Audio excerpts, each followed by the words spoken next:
Good afternoon, Gotham fans, and welcome to another review with me, Joe. Today's episode we're going to be looking at is Season 2, Episode 18 of Gotham. But before we get on to that, let's just issue a quick spoiler alert for everybody who hasn't watched last night's episode, because I will be spoiling last night's episode and possibly back into Season 2 as well, and maybe even as far back as Season 1, because we saw some storylines from Season 1 wrapped up last night as well. I hope you enjoy this week's episode.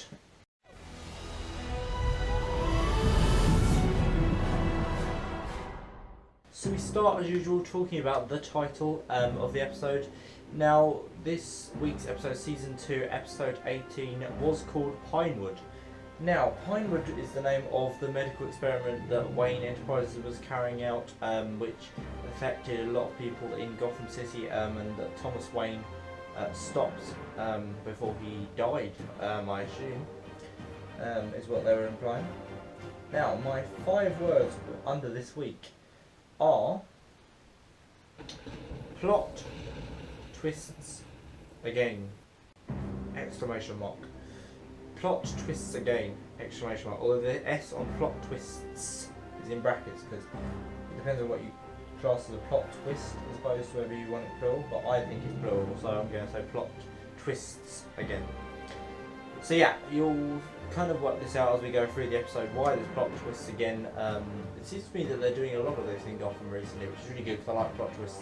So yeah, let's take a look at our first character, Jim Gordon. Now, he was investigating the person that hired matches, which he decided last week, instead of going back to work at the GCPD, he wanted to close the Wayne case. And he tried to gain information from the lady, who we've seen before, I think in episode 8 of Season 2, where Flamingo was hired by her to kill Jim Gordon. I think that's who it is, that's the lady, isn't it, I think, from before.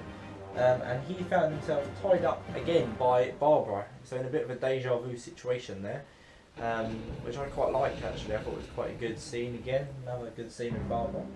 And then he was actually saved by her, and then he went to rescue Bruce and Alfred from the police station after they'd been arrested following their fight, which we'll come on to in a bit. But yeah, Barbara I will come on to as well in a bit as well. And then he discovered the man's name. Oh, sorry, before he went to visit to rescue Bruce and Alfred, he had Barbara did help him discover the man's name from the lady, and the name that we got given was the Philosopher. Now, it wasn't until later when Lucius Fox showed Bruce a picture of a man standing next to his father called the Philosopher that we all realised who it was, and it turns out that Philosopher is Hugo Strange. Now I want to know what Jim will do now he's found that information out. And let's take a look at Harvey Bullock. Now he took a step back from Jim's investigation because he doesn't want Barnes to kind of fire him, and also think he's trying to protect Jim as well, because obviously if them two are seen to be working together on this case, which is supposed to be closed, then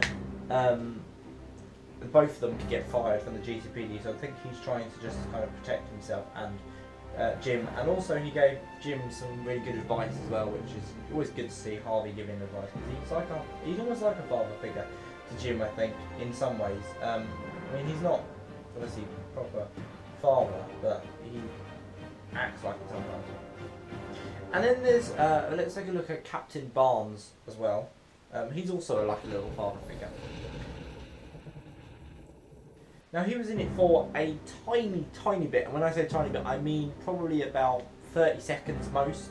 Last night, he spoke to Bruce before Jim arrived to get him and Alfred out of prison, but we didn't really see much. We didn't see any of that conversation take place. We just had Bruce's kind of recollection of it, and that was about it. So I was a bit disappointed, to be honest, on that, because I like Captain Barnes. And then let's take a look at Bruce and Alfred. Now, this is an interesting storyline this week. They found a woman called Karen Jennings, and they found out about Pinewood.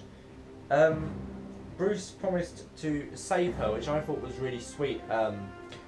because it shows his kind of heroic side again that we like seeing in Bruce. I like seeing heroic side of Bruce, because it obviously means we're getting closer to seeing Batman, and that's what I want to see.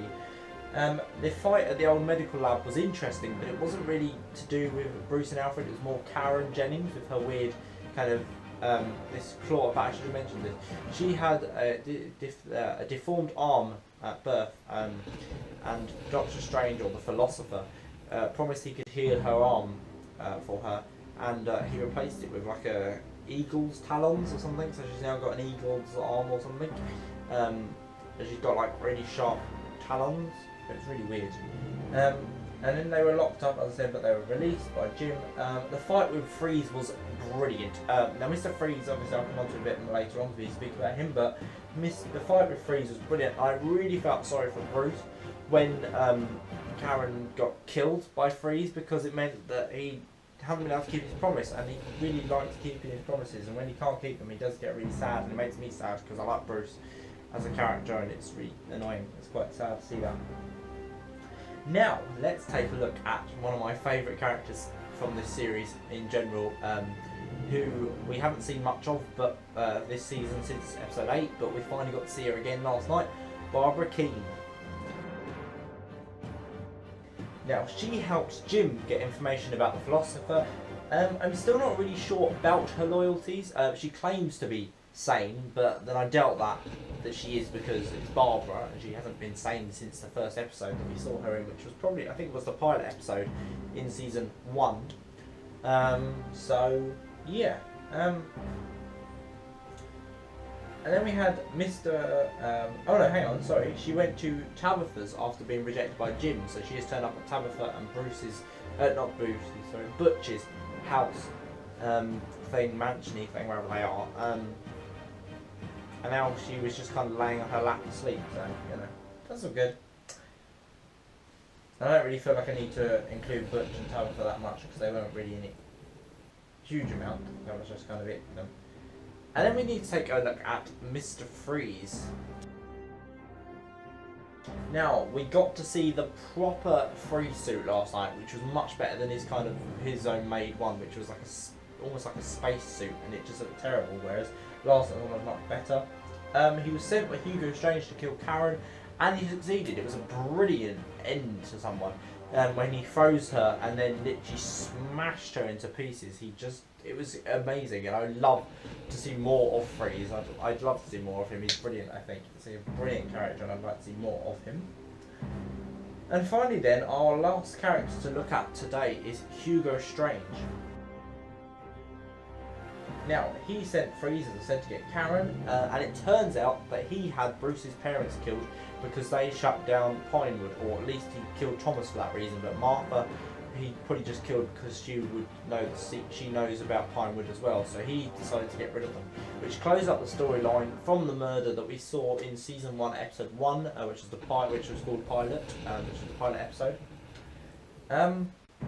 And then he also brought somebody back to life, which was very, very exciting. We kept seeing this weird, we kept seeing different parts of this person, like hands and feet and distorted face and stuff. We didn't really know who it was until this person started destroying kind of the whole lab where he was in, and killing, almost beating to death these people who were trying to restrain him. Sorry, and the person he has brought back to life is Theo Galavan. And I am so excited to see him back. I absolutely loved his character throughout the first 11 episodes, and he died in episode 11, which was worse than a crime, and we haven't seen him. So that's 7 episodes he's been absent for. And finally he's come back in episode 18, which is amazing, which I'm so excited for. And I just want to know what will happen next week now. Now, my conclusion for the week, it was another interesting episode. The plot twist is still good, and they seem to be speeding along to the season finale. I don't know where these last few episodes have gone. It felt like I was moaning about the kind of lull in the middle of, for 12 and 13.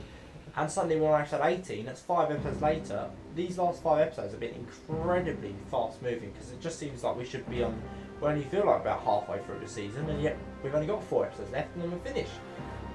It's amazing, I love this programme for that reason. And then my rating for the week is an 8.5 out of 10, which is Pretty consistent. This season seems to be at 8.5, which is a good season for me. It seems to be that season 2 is a lot better than season 1, which is good because I like seeing the improvements as we go along the seasons. So yeah, that's it for today, guys. That's it for my Gotham review. Hope you've enjoyed this episode. And if you have, please give it a thumbs up and subscribe down below. And go check out my Game of Thrones videos if you're a fan of that, and my other Gotham videos if you're a fan of Gotham and you haven't been caught up with my reviews yet. Go and watch the others. Yeah, if you've enjoyed this episode of Gotham, please give it a thumbs up, as I've said, and subscribe. And I will be seeing you all next week for another Gotham review, and probably Thursday for my Game of Thrones review. Very exciting, guys. See you later. Bye!